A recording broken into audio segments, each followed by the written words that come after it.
Recording. Okay, got it. Okay, so we should be recording. Thank you, John. Thank you so much. So the Isle of Women, it's a place for women.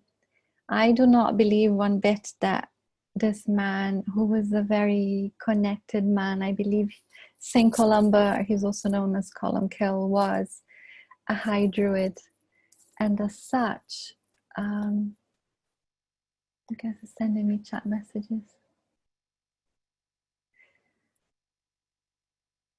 Oh yes, Jan is saying, I imagine we all lived there in the past. Yes, absolutely. Homecoming today. Oh, good. Thank you for letting me know that you can hear me well.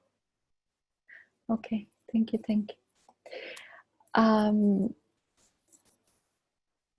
These women that were on this isle, I absolutely believe in my heart. So bear in mind that this is my research, and research can be complete conjecture, just like as history is, because it's written by people in power, usually men.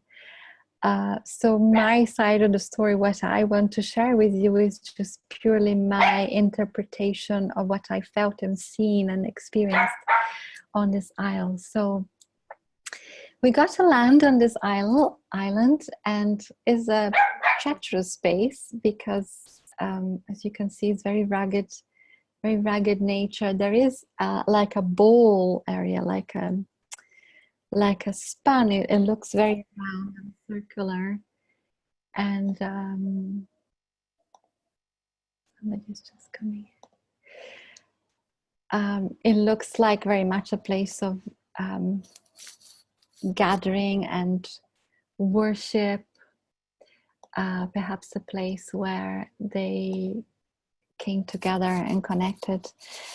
So I was in my research, and obviously if you look it up, the ancient lands of Scotland, this particular part of Scotland, which is the west tip of the Isles of Scotland and a little bit of the northern part of Ireland, were connected once. So they were known as Alba. Those lands were known as Alba or Albion. Hence why I'm calling this priestesses the priestesses of Alba. And on looking through, it looks so much that the interpretation could be that it was about light. It was about the brightest place on the east. Also where the sun rises, which also, again, if you look at ancient Egypt, you will know that especially a pharaoh known as Akhenaten was the one that reminded everybody about the sun, about the Aten, and about the sun rising in the mountains. So there's lots of mountains also on this part of the Hebrides in Scotland, and it's also suggested that Albion means the place of the mountains. So either way, actually I wrote it down. So it could be, so Alb could be hills, so the place of the hills, which is interesting, as I was mentioning Akhenaten, because he also believed in watching the sun in between the mountains, so rising between the mountains. So the light and the hills and the sacred place of the Druids and the priestesses. So my interpretation is that these priestesses were pre-history, before Saint Columba arrives. There is a lot of recorded history on the annals of Scotland and Ireland about Columkill arriving, and contemporaries to him, these women that are banned on the island, which, as I was suggesting, my interpretation is that they are priestesses and they are there holding the vibration for the isle, for the planet. They are doing something of the sacred nature on this isle, and it feels very much the men were banned, not the other way around. It was the men that weren't allowed to come in. And we'll see other places around the areas of the Celtic lands, the Gaul, ancient Gaul, where there are more priestesses that are also holding vibration and are part of a group of priestesses that hold space. So the Isle of Iona sometimes is interpreted as being High Brazil, and I don't know if you heard about that. It's if you research on for ancient maps, and I can't remember what century it stops, but there is always an isle either to the side of Ireland or a little bit north of Ireland. So it could be around the space where Iona sits, which is at the end of the Isle of Mull. It could have been that it was a bigger island, but High Brazil is a mythical island, supposed to be the place where mankind arrived. So also the stories of the Shining Ones and the Tuatha, the Danann, so the people of the goddess Danu, which again are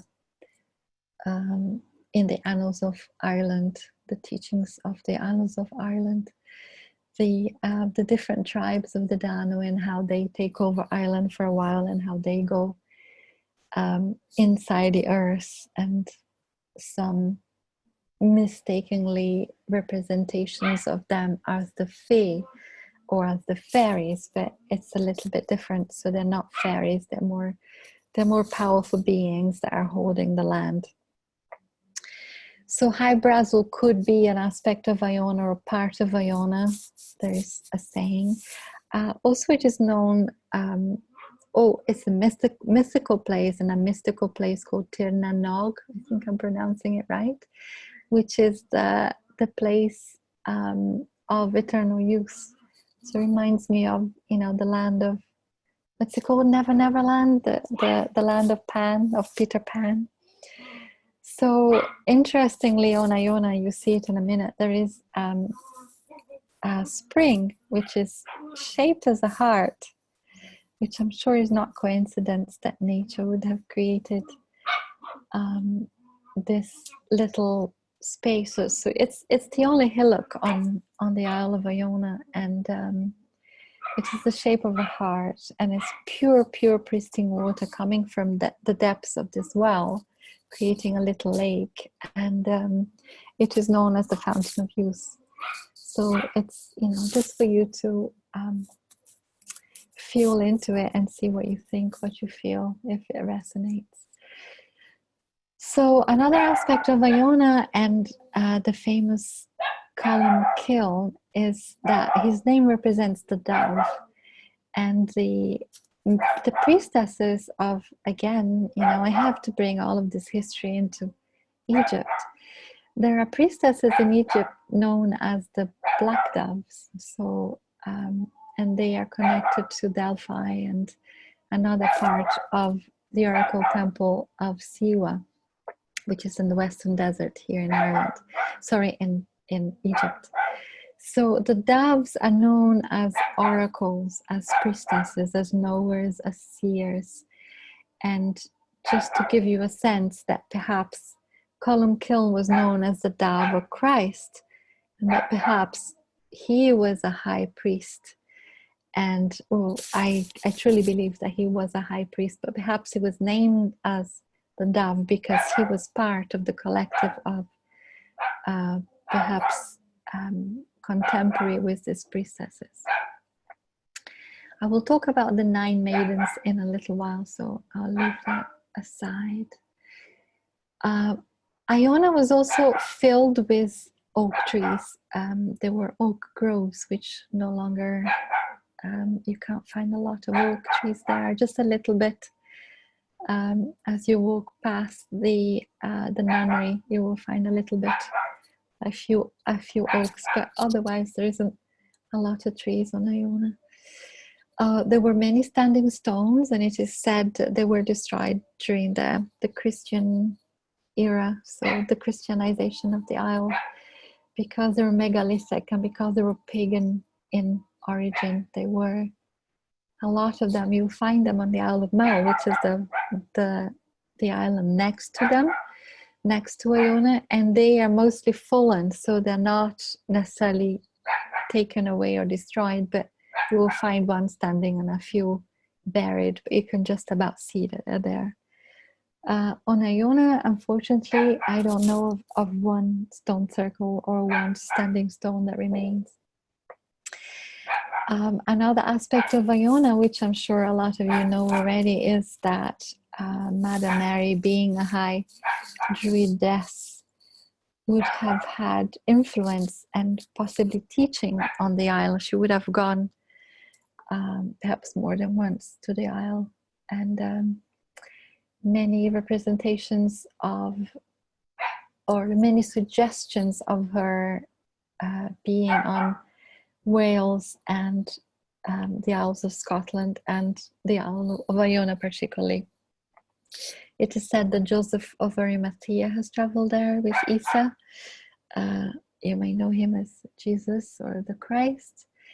And there is many stories, and the vibration is very strong when you're on the isle. And again, if you've been there, you'll testify to that the feminine, divine Mary the Magdalene feels very strong on a place like Iona. Of course, it's a sacred isle, is a 0 point isle, is a super creative isle, is a very feminine isle. So the possibility that she traveled there, the possibility that she gave birth to a child there, many interpretations of that. So again, feel into that, and it is possible that this sacred isle also held the sacred family at some point in time for regeneration, for activation of the land, or perhaps, I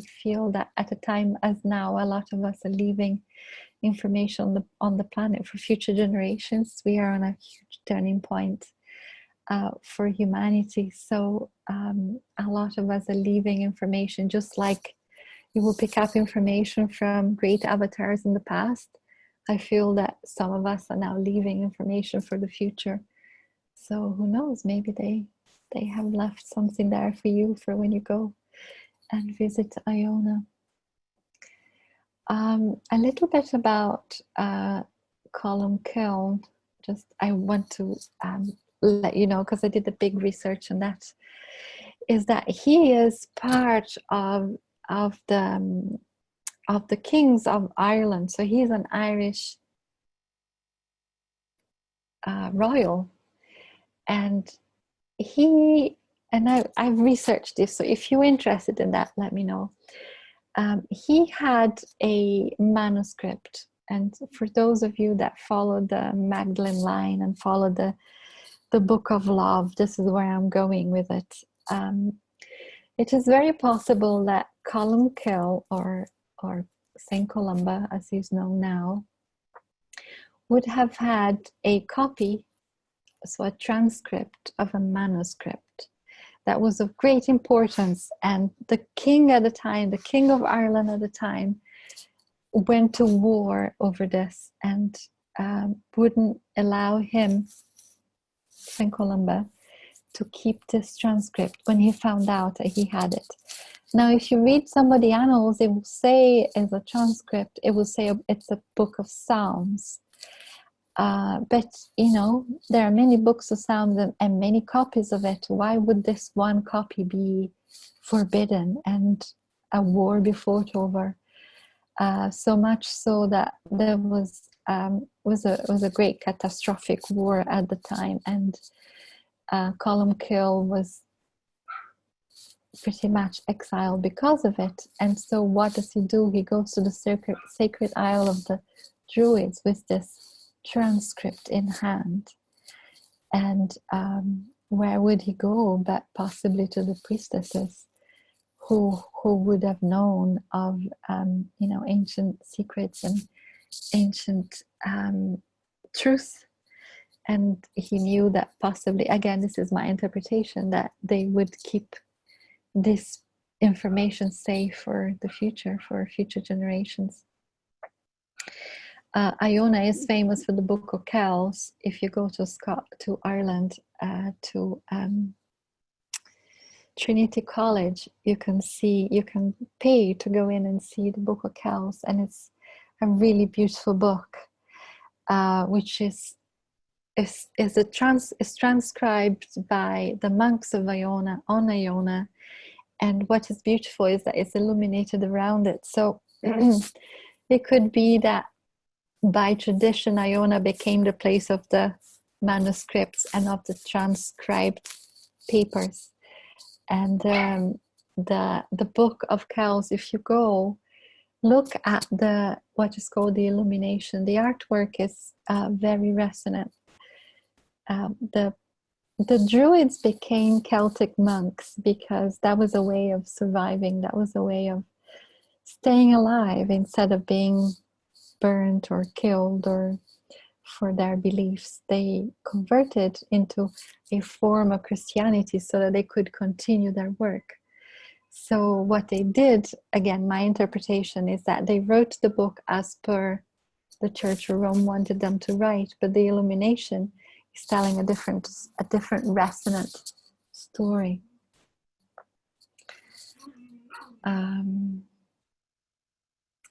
There is also a huge resonance on the return of the feminine Christ. In fact, there is a book, I can't remember who wrote it, but somebody wrote a book, I think it's called The Return of the Feminine Christ.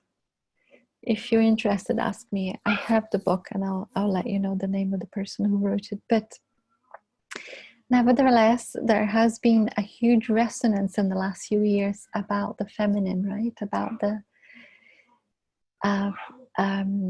divine force of the earth, the divine force of creation that is feminine in nature because it creates, because it gives birth, just like nature does, just like the earth is forming and pulling and creating more earth and pushing seismic plates. You know, she's still evolving, still moving and pushing out all of this bounty, feminine in energy, because it's life force. So my interpretation of the feminine Christ of Iona, or the return of the feminine Christ on Iona, is possibly that when you arrive on Iona, there is a great stillness, and in great stillness we really connect to our soul. And when we connect to our soul, we connect to what some people call it the throne room, so the space within that has the nectar, the pineal gland that secretes the nectar, or the divine chrism. So consciousness, for me, the return of the feminine Christ on Iona, for me, represents so much all of us arriving there and having an experience with the self, and arriving at a place of knowing, just as at a place of deep knowing, deep connection with the self, with the soul, and becoming, you know, the nectar, the chrism that then goes out, just like Mary the Magdalene is known as the one who carries the alabaster jar. She's known for the anointing oils. We are the anointing oil. We are the chrism, the Christ-like essence. So for me personally, I can absolutely say it to be true that when you're on Iona, you have no questions, you have no desires. It's just such a deep, I am here, it is now, and all is known. And from that place, you know, creating the new for when you return to your place of origin or your place of residence. So I'll let you sit with that. Iona also has, at a much later date, I don't remember the date, but it's contemporaries, I think about 7th, 8th century, so maybe a little bit older than Columba.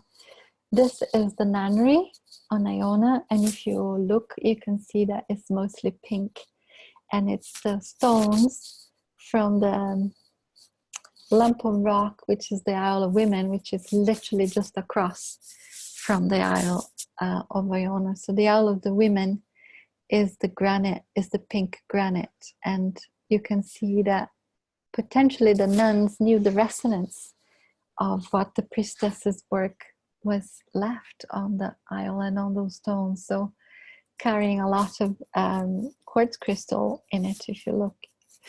Unfortunately, I don't have my rocks with me because I'm in Egypt, but I'd be able to show you because I have a piece.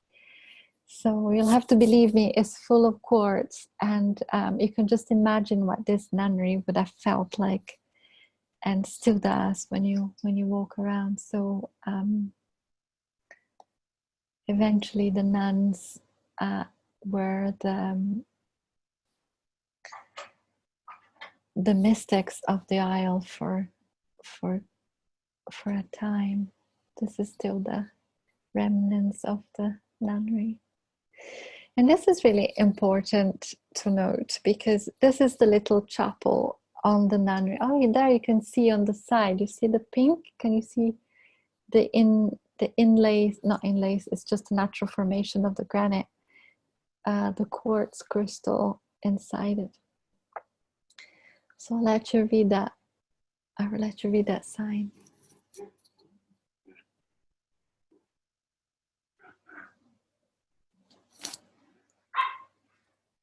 Anouk? Yes. It's Pat. All I see is the, are we still on the video of the hills with the sea below it, or are you moving? No, you're not seeing the, you're not seeing Sun Ronan's chapel? No, just the ocean. On the same slide for me too. Ah, I wonder. Your screen share is paused. Okay, why is it paused? Thank you for letting me know. Yeah, I just wanted to let you know because you were talking about something we can't see. I'm muting myself again. Thank you, thank you. Now I have it on the screen. It says your screen sharing is paused. Why is it paused? It says your bandwidth is low. Maybe that's why it's not progressing. Huh. I don't know. I have supposed to have full working. Okay, I will read this to you. Hopefully it will phase itself out. Oh, how about now? Do you see it now? Can you see the nunnery or no? No. Oh, I see St. Ronan's Chapel now. No, now I see the nunnery with the flowers. Yeah. Okay. Thank you. Thank you. I must have pressed something. Okay. Can you see now the screen that says, thank you, ladies, for letting me know and bearing with me. Have you seen can you see now the sign that says St. Ronan's Chapel? Yes. Oh, good. Yay. So this is a medieval parish church where the islanders worshipped between 1200 and 1560. Excavations have revealed traces of an earlier chapel here, of course, possibly dating to the 700s.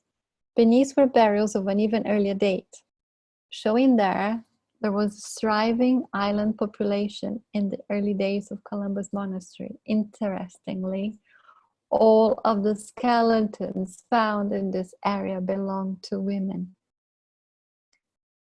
So one could interpret it as all the women got killed there, but my interpretation is that the women were the sacred priestesses that held the land.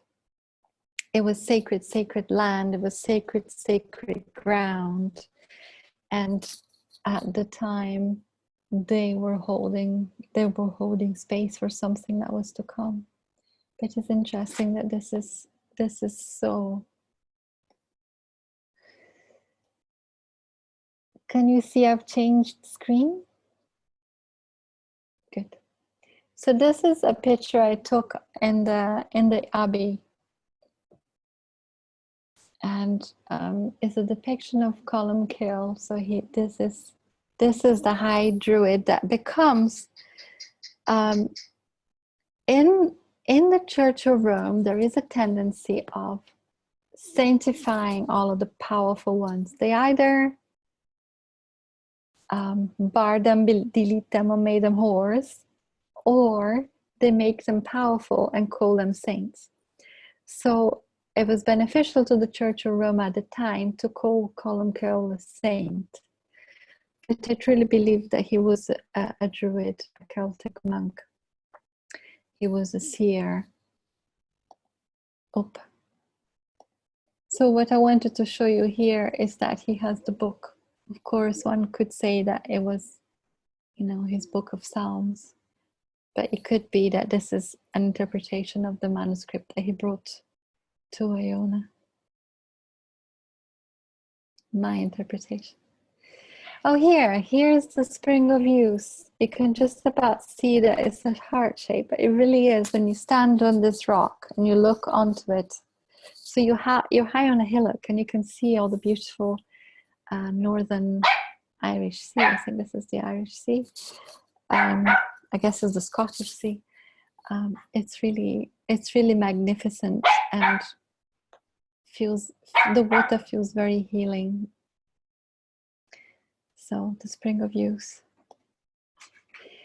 Another part of the island, and none of you here have been on tour with me to Iona, but we always go, whoever wants to go comes on a walk to the other side of the island. And I tell you, we get lost, time disappears, and we find that we feel like we've been away for a long time. And it's a very strange thing. That's all I can say. It feels like it's a time machine. And what is interesting in this particular side of the isle is where you can find the green stone of Iona, the green marble of Iona. And I will tell you about it a little bit later, but it's a very ancient rock, nice from the depths of the earth that is Cambrian or pre-Cambrian. So this is just something that was on the beach. Oh, here we are. So the picture that you see behind you is the Isle of Staffa. Let me just let my dog in. Sorry, she keeps barking. 1 moment.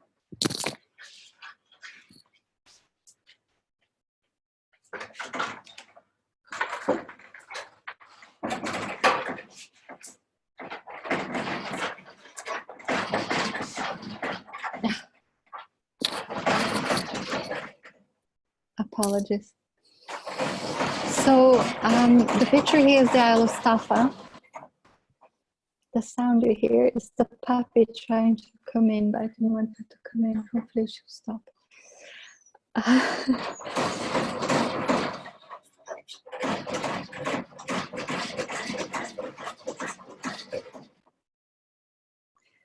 Okay.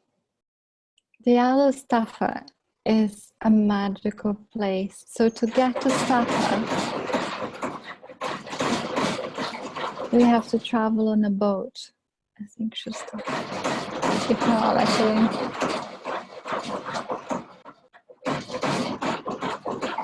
Okay, I'll have to let her in just a second.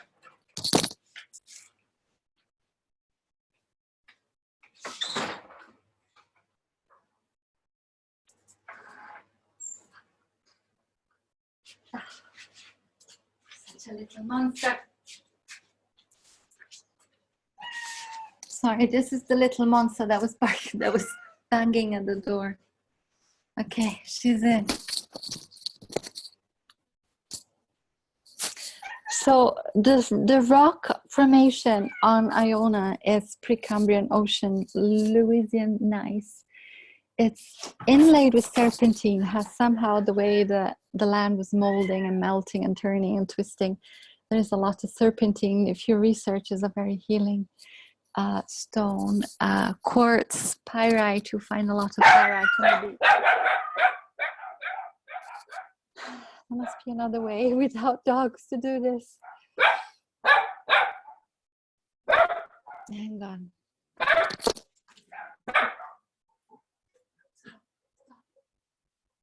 Stop. Stop it.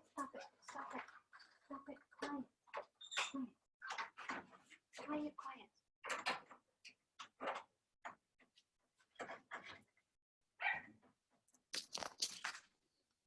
Okay, that was my bad to let them in. What I wanted to say about Iona and Staffa and all of those lands is that it has the potential to hold a hologram of ancient knowing. And I called it the Earth's oldest song, but it could be that it also holds the hologram of ancient Earth, or the ancient resonance of Earth. This Isle of Staffa, as I said, is a little bit further out of Iona. You get there is a boat, and that cave is Fingal's Cave. It's this particular island is basalt, it's black basalt, and the columns have been pushed through the earth. You can see it there. It's hexagons, sacred geometry, and to me, so you can see it there. Actually, I think this is a picture of the other side in Ireland, the Giant's Causeway.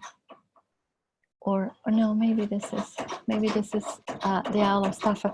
But you can see the hexagon columns, they're just being pushed through the earth. And so when you walk on this island, it's, apart from it being a little bit slippery, because really is battered by the sea, and when you land there, it's only you and the island and whoever was on the boat with you, which is probably no more than 10 people, I would have said. So again, it's a very sacred, very still isle, and very masculine in nature, I think because of the hexagons and because of the basalt, but very, very healing. It feels very healing, like almost it will, what am I trying to say? Purify your body. This is the inside of the cave, and it really is this color, the pink and the green, some kind of chemistry in the stone with the algae and the sea and the light. So it's very, very magical, and you can sit on the edge and sing. And I have a recording of the singing. I thought I could put the recording up, but I didn't know how. So but ask me for it if you're interested in listening to the sounds of my voice on Fingal's Cave on the Isle of Staffa. This is now the Isle of Mull. So just to finish up about Iona, the sacred Isle of the Druids, I hope you had a feeling and a sense that Iona is a place that calls the heart, that calls stillness, that calls ancient memory. You get to Iona and you have this sense that you want to cry, but you want to giggle. It's a childlike feeling, of, I guess you would call it joy, but it's kind of like, it's very freeing. It's like you could, run around the hills and sing if you like singing, and be very creative. It's a very creative place, I guess, because it's not very noisy and because it's so powerful, so potent. So I hope this has inspired your heart to one day get to the Isle of Iona. And there is a saying that if you've been to Iona once, you'll be there 3 times. So this seems to be true. The ones that have been called to Iona don't go there only 1 time. There is a lot of secrets in Iona. It's a tiny island, and there is a lot for everyone on that island. So the priestesses on the Isle of the Women and the sacredness of those priestesses continue now. The story continues on the Isle of Mull. this picture that you see is a standing stone on the Isle of Mull. It's midway on the Isle of Mull at a place called Ardna Cross, and it means the sacred, oh I forgot, the sacred place of the cross, I think. There were more than this one standing stone, but I've been to this standing stone to make to hold a ceremony for the divine masculine. It felt very powerful. We were 3 women and 3 men in, I believe, 2015, and it's a very powerful place when you go. Now I'm taking you on a little journey. The Isle of Mull is bigger than the Isle of Iona. You'll see on the map. This particular place we had stopped with the car, and we're traveling north, and there is a legend that you'll see on the next picture of this isle called the Isle of the Serpent.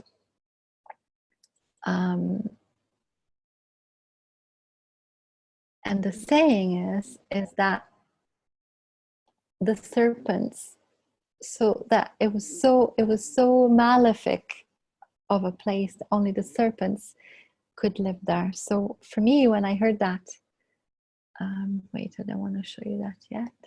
Here, this is the Isle of the Serpents. When I heard of that, I know that sacred places, and especially oracle places and places of priestessing, it is also deemed as malefic and dangerous, and you know, words like devil and serpent. And so when they said that it was so malefic that only the serpents could live there, I felt that this could be another secluded place where the priestesses may have lived. I'm going to speed up a little bit. So this is the church that intrigued me, and this is really the beginning of my research on the Nine Maidens. So this is a little church called it's the Church of Kilninian, which it's connected to a saint called Saint Ninian, which was a contemporary of Saint Columba, so the high priest. So one of his pals would have started, obviously not this church, but on the land that once, you know, before this particular church stood. But what was interesting is that you can still see in the old maps the names of the location. And so this is called the place of the Nine Maidens, or the kill means cell, or a chapel of the Nine Maidens. This is another standing stone. Okay, now we've gone north. So hold on about the Nine Maidens. I'll go back to that. We are following on the story north on the Isle of Mull. And this is a stone circle. Well, there's 3 stones, but there are more stones that are dropped, you know, as I was saying, in the Christianization of the Isles. They pulled down a lot of the standing stones and left a few standing. So for those of you that know, standing stones are megalithic or beyond that, and they were put there to pinpoint power places on the earth. So whenever we find standing stones, we know that this is a power place. It was known by the Druids for sure. So this is on top. So Tobermory means the well of Mary. So going back to the story of Mother Mary being a high druidess and a teacher, she had teachings from her training in Alexandria and ancient Egypt as a priestess of Isis, as a priestess of Hathor. Mary travels to Scotland, and I'm sure she traveled to the Isles, to the sacred Isles of the Druids. So this is a particular grove that felt very, very powerful. So I just added a photo of the oak it was October, so it was quite a cold day. And this is one of the amazing people that come with me on my journeys. As you can see, we're in the middle of ferns, and the weather is typically October weather for the highlands. And there we are looking for stone circles. We're on the ley line. We're following the line from one sacred place to another. And so this is my beloved friend Kathleen, which as you can see, she's quite a trooper to just be standing there and playing the pilgrimage game. And this I just wanted to add because it was such a beautiful photograph of the light showing the way. So here we're on the tracks looking for this place where the community of the Nine Maidens may have been, or the community of priestesses.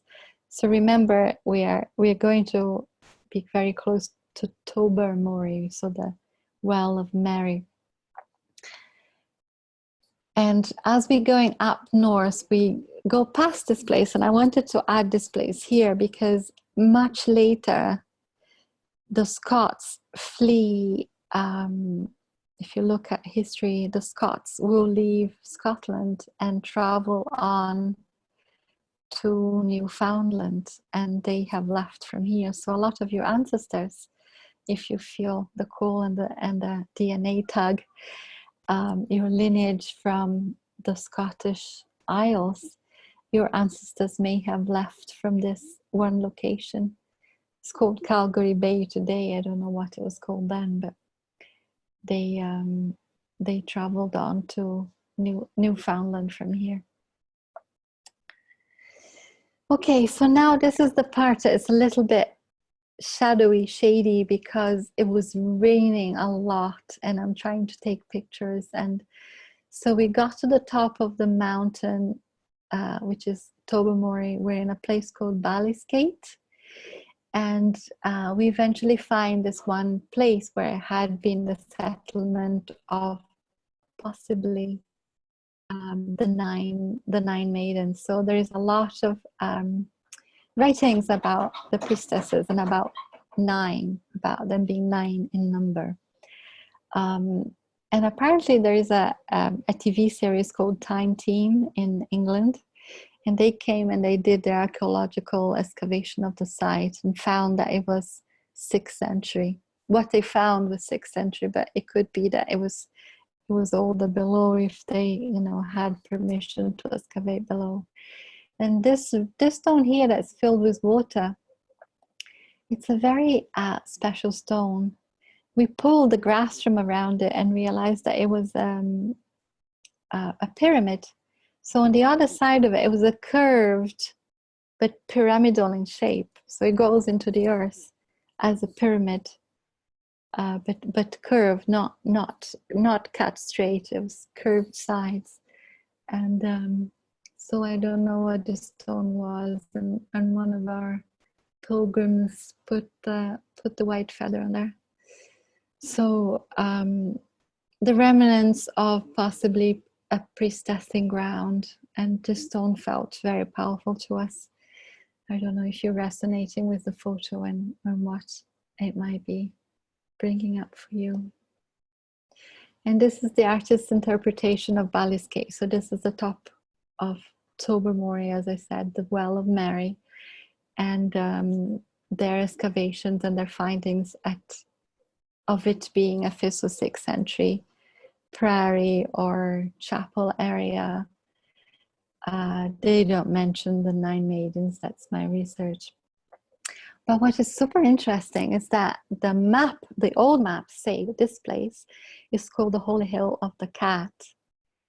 And if you go back to the mythical places of Ireland, there is a place which is a cave, and it's called the Cave of the Cat, Onegat, the cave of the cat. But it's all about the priestesses. It's all about ancient wisdom, ancient knowledge, and the teachings from ancient Egypt. So it's very interesting that this would be called the Hill of the Cat. So who knows if this is, you know, connected to the place of the sun, the original name of Alba, the priestesses that held oracle, that held temple, that held space for future generations, and the cat, the symbolism of the cat representing obviously whatever comes up for you, but to me also representing the wisdom of Sekhmet, the wisdom of the mother that is fair and fierce. So the fierce side of the feminine. And just to finish up, I wanted to let you know that there is more than Scotland and Ireland when it comes to priestessing places. And these are the Galizani. Well, this is a painting by Burne-Jones, and I think it's the mirror. I think it's called the Mirror of Venus. So there are 10, not 9, but I just thought it was a beautiful painting to put here. Now, the Galizani, if you research for them, there was no time to tell you much about them, but they are off the Isle of Finisterre, which is like a little bit of land that sticks out of the west side of France. And they are on this isle as 9, and it is recorded in ancient writings that they were also a women-only place, and that men were not allowed. Maybe they were invited, but they were certainly not allowed. So the priestesses of ancient Gael. So if you see the name Galizane, Zane could be from the name of the isle, L'Île de Seine, which means breast. So, you know, breasts, milk, the cow, going back to the saying that Columbkill had banned women because women and cows are of equal measure troublesome. I'll let you fill in the spaces on that one. So just to finish up, you know, the priestesses of ancient Gaelic lands, of ancient Alba, were to me guardians of the holy, guardians of the sacred. There were certainly priestesses, oracles, healers, enchantresses. I imagine that they chanted into the land, and I feel this is the song, you know, the resonance that we can hear when we go back. They were keepers of the secrets of immortality, again going back to the chrism, the potential that once we connect to sacred places on earth, we are in this potential for absolute balance, body, mind, spirit, and therefore activating our pineal gland and creating the potential for this secretion, which is the nectar, the chrism. And transcending is about rising in consciousness and transcending death, so hence immortality. And why not? I was thinking that maybe they were shapeshifters. Maybe they could turn themselves into cats. Maybe they could turn themselves into cows or any other animals. And a lot of the works on the stones on Iona, they are, what are they called when they're something morphic, when they're animal and person together? I forget the name of it, but a lot of, what's it called? Metamorphosis. Something morphic. Zoomorphic, I think they're called, right? So they're animal and human depictions, like kind of together, kind of like a sphinx. So why not the possibility that they could turn themselves into an animal if they wanted to? And this is the beginning. So we're not arriving at the end, but we're arriving at the beginning. This is just a little taster of what a tiny isle on the Alta Hebrides, ancient teachings and ancient wisdom and ancient memories for you to go and pick up. So it's only the beginning. Thank you for joining me. And, Wonderful, wonderful, sweetheart. You did a great job. Thank you. Sorry about the dog barking halfway through. And any questions? I said it was going to be an hour and 50 minutes. So we have 5 minutes if you guys don't have to rush off. Thank you for joining me. Thank you, I had Anu. no idea how beautiful this place was. No idea. It's absolutely exquisite. I hope someday, maybe in my next life, I'll get to go. Absolutely, Hadija. Anouk, it's Jan here. I've just, I went there in the fall and I've been thinking so deeply, it's like a pull. And I do believe that, we were all there, the women on this call. And in the next few years, it's so important for us to be together and talk. And I'd love to see more retreats. And so I look forward to that. Thank you for doing this today. Yeah, thank you so much. I know that you've been there. If you, have anything to share. Hi, Anouk. It's Catherine Ann. Hello, my dear. It was so nice to hear about all these places that we didn't have a chance to go to. Because Ani Williams and we were there as part of the second grid activation that I did. So it was really nice to hear about all these other places that I will definitely go check out whenever I have a chance to get back there. Amazing. So please introduce yourself. I don't know if many people have read the book, Anna, the Grandmother of Jesus, and then the follow-up, which is the Voices. What's it called? Anna, the Voice of the Magdalens. Oh, Catherine. Yeah. Hi there. Can you take us off share screen so we can see each other? Maybe go on. I don't see your picture, Jan. I hear your voice. Yeah, I can't see Jan. I'm not sure why. I still am on share screen. Oh. There's video on the left. Let me see. There we go. Here we go. I did it myself. Oh. Is this better? Oh, now I can see you all. Now we see you. Hi. Hi, What was this about a book? What's the book? Catherine, go ahead and tell us about the book. There's a channel named Claire Hartsong, and she channeled a book called Anna, Grandmother of Jesus that was published in 2002, which was an amazing, completely different account of the whole Christ drama. Not only that period, but Anna came in as a walk-in and was 500 or 600 years old by the time that all of the cast of characters, most of them born through her, came into the picture. So it's a very, very different story.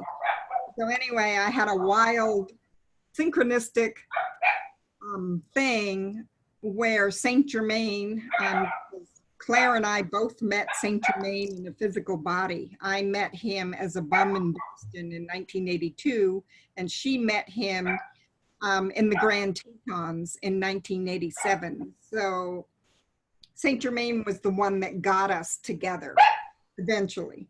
So it's a great book. Great book. Huh? It's life-changing book. So the book, we ended up co-authoring the sequel to her first book called Alba, the Voice of the Magdalens. We wrote that together. And basically it was done through regression processes where all of these characters came through and gave very controversial information. So. Sounds like my kind of book. Yes, me too. I love Learning. comfortable. That's the very simplified explanation. And a lot of you are writers here. So I'm thinking 9 of us is correct. 1, 2, 3, 4, 5, 6, 7, 8, 9. 10. It says 10. There must be one person that isn't on the screen. There's 9 participants. Maybe it's 10 if you included, maybe. Yeah. Yeah, I don't know. I actually have to run to another meeting, so thanks everybody. Thank you so much, Jan. It's wonderful. Bye, Good to Kathy. see you. Much love. Bye-bye.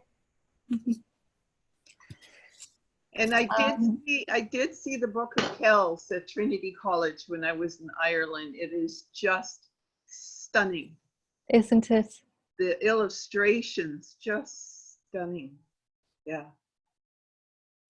I was so happy to see that. In on that. Can you guys hear me?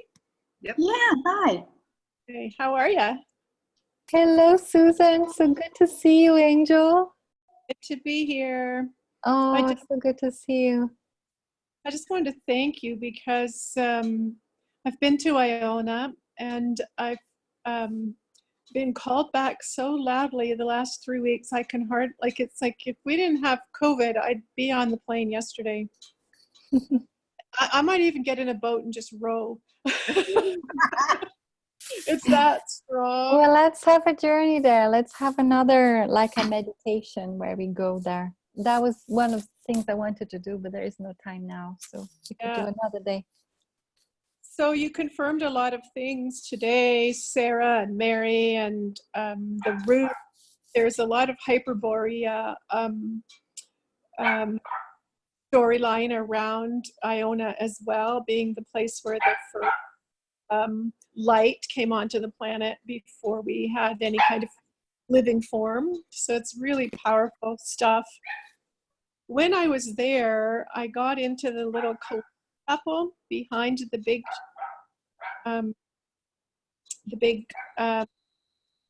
monastery. There's a tiny little chapel behind, and there's a bust of Columba in that chapel.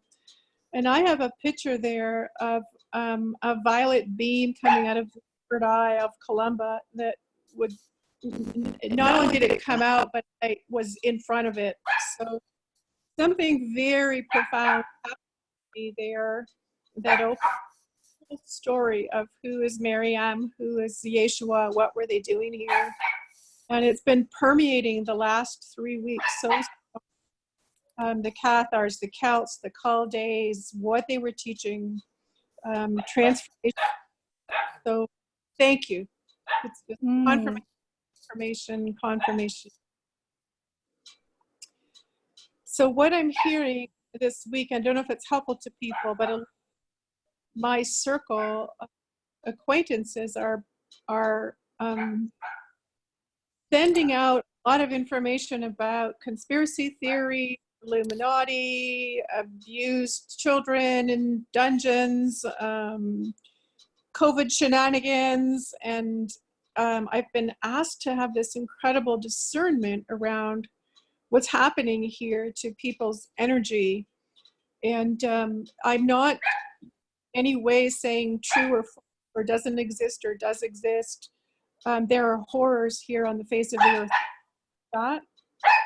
What I'm getting counseled in is that the work right now is to move into this field that's on duality. And it's the field we sit in together when we gather. I honestly believe it was the fundamental teaching from the Book of Love, is that in this field of harmony or synergy.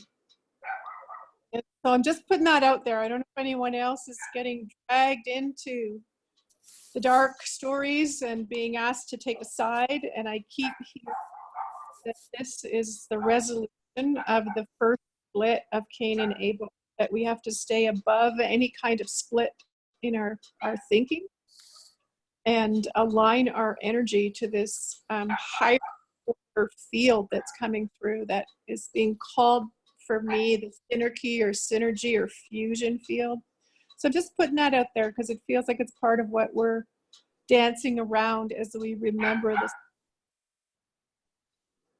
Thank you, Susan. That's very helpful. Yeah, there's a lot going on.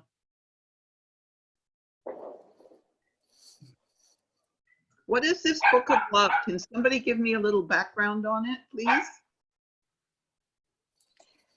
Yes. One person that made it quite available into the public is somebody called Kathleen McGowan in her trilogy books. I think one book is called The Book of Love. Her interpretation of it, it's a novel, but she touches on some truths. Some say that is a manuscript that was found in France. I believe that it is very possible that Yeshua, Isa, the Christ, would have left something written, and that a lot of it points to having remained with the Cathars. So throughout the the Magdalene time onto the Cathar time, and then the Cathars, the whole story of the Cathars is that they were holding information and holding the purity on the planet. So they were the pure ones on the planet, and they lived a very they lived love, I think it's fair to say. And one of those transcript manuscripts could have, this is what a lot of voices say, could have ended up in Spain, in what's it called? The mountain, Montserrat, with the monks then. Another manuscript could be in Italy today in the Vatican, but would have been kept in Italy. And I tend to believe my little made up story that Columbkill had a transcript, and this is why the war, and this is why he had to flee to Iona, to the Druidesses, to the Druids, where he knew that he would be kept safe and the manuscript would be kept safe. So the Book of Love is some kind of writing written either by the Magdalene, by Yeshua, or Joseph of Arimathea. And a lot of people say, it's written about the way of love. So it's the beginning, or the original guidance to the way of love. So my history with that is also, I first heard of it when I read Kathleen's novels, but the work that's been coming to me recently is really about how it is the direct teachings of Yeshua. You're going to get some light language. Sorry, it's just going to happen. So the beloved companion, which has been attributed to John, but we now believe was Mary, the beloved companion wrote down the direct teachings of Christ to the apostles, and that the teachings were an inner teaching to guide people on the way to connect to source, divine mind. So the church got divided into the inner church, or what we call the Western esoteric church, the Church of John, and the outer church, the Church of Peter. And because the Catholic Church was reliant on a hierarchy and a patriarchy and taxation, they wanted to squash what they call the heretic, or the inner Church of John, because it was teaching people that they could go direct to source themselves. They didn't need to tax, they didn't need a priest, they didn't need a hierarchy. And people connecting into the Akash and to expanded consciousness and being able to direct, their culture without the overlay of the politics or the church. So in south of France, in Languedoc, Occitan, they actually brought hundreds of thousands of people into this sort of utopian culture where there was equality in leadership, education for all. The Jews, the Arabs, the Saracens, the Visigoths all lived together in a collective. They took care of the poor, and they went into a genocide from the Catholic Church because they did not tie to the church or follow the laws of the church or the state. So anyway, the teachings have reemerged under a book called The Beloved Companion, The Gospel of the Beloved Companion. And this is a woman from France. Her name is Jeanne de Quillan, and said that she wrote down the oral teachings that were being held from the time of Mary by the women and being held for safety. So, basically Yeshua was a rebel. He said, you don't need the priests, you don't need the church. In fact, they've put a veil between you and the inner temple, which is your own inner connection to God. And we're going to tear the veil and we're going to show you how to connect to God direct. And it's actually a beautiful teaching on the energies that are held in the 7 chakras, or the 7 churches of revelation, if you like. And in the teaching, they walk you through what the energy of the chakra could express in its highest form, and then what the challenge or the demon is that might prevent you from doing that.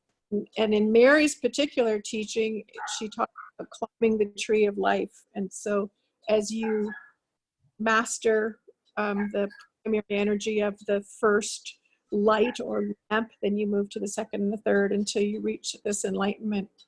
So it's beautiful. It's an enlightenment teaching. And so that's what I know of it. And I'm happy to share the title of the book and the author who finally put the oral teaching into writing that's been in the in southern France. Thank you, Susan. I'm interested. Okie dokie. Thank you, Susan. Yeah, I'll put it up for you, Pat. Thank you. I just wanted to say thank you and goodbye in case other people have to leave and they couldn't say goodbye because we're running a little bit over. So if you have to go, thank you so much for being here and joining us in your vibration. It's more than ever important to remember that we are vibratory beings holding so much more than we know on the planet. This is an amazing time to be alive, an amazing time for humanity. So thank you for being here. Thank you for playing with me on the Isle of Iona and Mull. And yeah, go ahead if you have something else to share. I just wanted to say goodbye in case you guys have to go. And join me on the next journeys. I'll get better at this. I'll do more little journeys. Okay, much love. Thank you so much.